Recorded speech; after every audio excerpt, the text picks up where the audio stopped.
According to the Arizona Department of Education, an English learner or limited English proficient student is a student who does not speak English or whose native language is not English and who is not currently able to perform standard classroom work in English.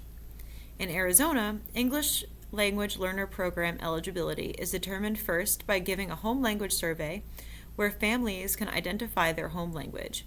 If a child's home language is not English, they will be given the Arizona English Language Learner Assessment, or AZELA, to determine the child's English proficiency level. This assessment determines if a child is pre-emergent, emergent, basic, intermediate, or proficient in English. If a child is not yet proficient in English, they are placed in an English language learner program. After the initial assessment, children are reassessed each year to test for proficiency. Once a child is determined to be proficient in English, they will be retested each year for 2 more years to monitor their proficiency. There are many types of programs available for children who are learning English, including English as a Second Language, or ESL, bilingual programs, sheltered English instruction, and structured English immersion. English as a Second Language programs use English as the main language for classroom instruction and limits the use of English learners' native language within the classroom.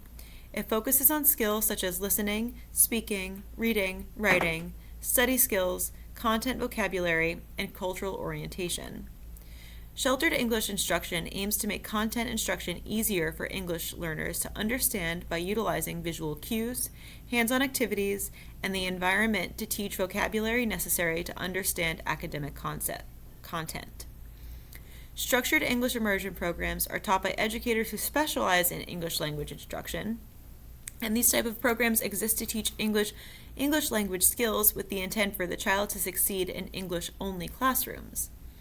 The goal of bilingual programs is for students to develop proficiency in 2 languages through instruction in both English as well as a second language. These classes are composed of students whose native language is English, as well as students whose native language is the second language that is being targeted. In order to educate English learners effectively, Arizona has outlined 4 principles which support necessary English skills, grade appropriate academic content, and developing agency, confidence, and determination within Arizona's English learning population.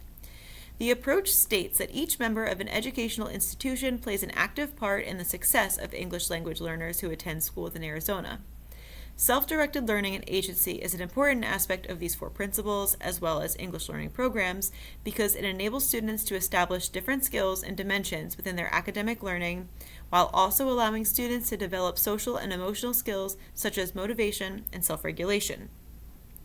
If an educator develops learning experiences without the input or consideration of students, it can leave students at a disadvantage for understanding their own needs and preferences, for learning to compromise and negotiate, as well as for developing motivation and self-regulation.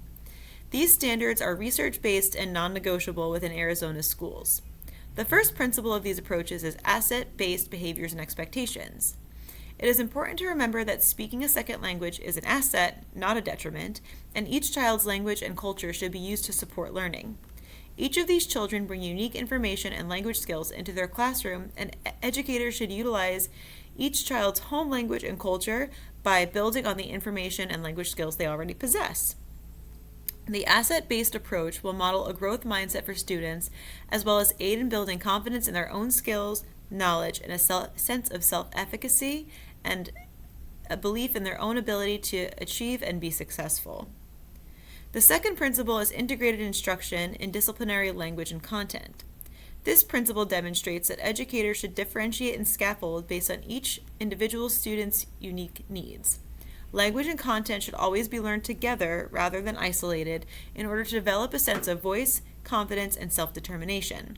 To foster this deep learning, it is important to create language and content-rich environments where children have ample opportunity to communicate and work together, as well as receive language and content support by the teacher as needed.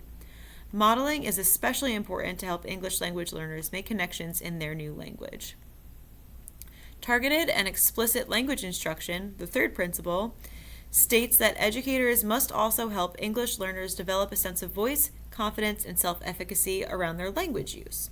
By targeting language supports and creating lessons where children are encouraged to use language and reflect on their understanding across the 4 language domains of reading, writing, speaking, and listening with grade level content. Educators can help foster autonomy by helping English learners utilize strategies to use and understand language across many academic settings. The last principle, assessment, monitoring, and feedback, discusses how standardized testing can misrepresent the abilities and knowledge of English learners. In order for both educators and the child themselves to have an accurate picture of what a student already knows and what their next goal should be, educators must use a variety of assessments and reflection tools, including rubrics, short cycle formative assessments, and student progress evidence such as portfolios, continuously.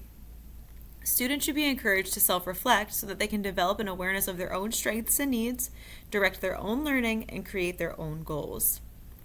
Arizona has approved the implementation of newcomer, pull-out, 2-hour, and 50-50 dual language immersion programs for its English language students. These instructional models are research-based and work towards creating student agency through the 4 principles of Arizona's language development approach.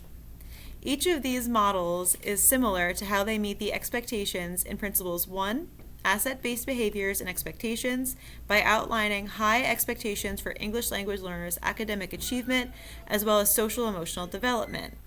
They also meet Principle 4, Assessment, Monitoring, and Feedback, by ensuring that educators have access to a variety of different types of data about their English language students' progress and performance.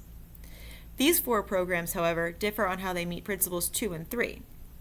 The Pull-Out program meets Principle 2, Integrated Language and Content Instruction, and Principle 3, Targeted and Explicit Language Instruction, by providing 60 minutes of both integrated content instruction and targeted language development with a certified English language development specialist per day in elementary school. Likewise, the newcomer program provides equal time between the 2 types of instruction, though it requires 120 minutes of each per day. The 2-hour model provides access to grade content alongside native English-speaking peers every day to meet the expectations of Principle 2, but offers 2 hours of targeted language development time per day in elementary school. The newcomer model Lastly, the 50-50 dual language immersion program offers 90 minutes of integrated language content instruction and 30 minutes of targeted language development per day. Lastly, accommodations in assessment, presentation, setting response, and timing and scheduling are available for English language learners in Arizona to more accurately gauge knowledge and ability when a language barrier is present. Presentation accommodations change the way information is presented to make it easier to understand for English language learners.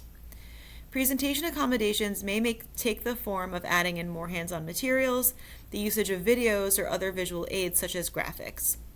Setting accommodations change the conditions or settings an English language learner is using for assessment to reduce distractions.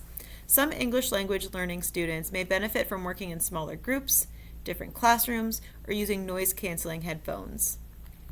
Response accommodations permit students to use different tools and strategies such as translation, rubrics, or assistive devices to demonstrate knowledge or understanding rather than exclusively using oral or written responses.